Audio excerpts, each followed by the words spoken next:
કવિ એક ગામના પાદરમાંથી નીકળે છે, મરદનો પાળિયો જોઈ અને એટલે મરદના પાળિયાને કવિ પ્રશ્ન કરે છે.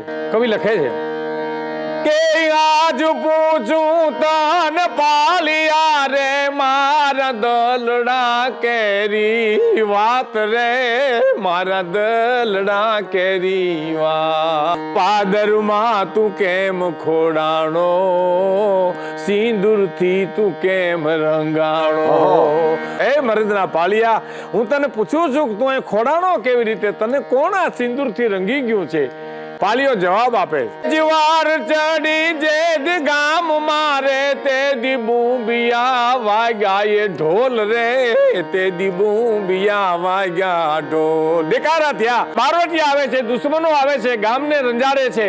પછી ખાંડાના ખેલ ખેલાણા, એથી અમે આઈ ખોડાણા.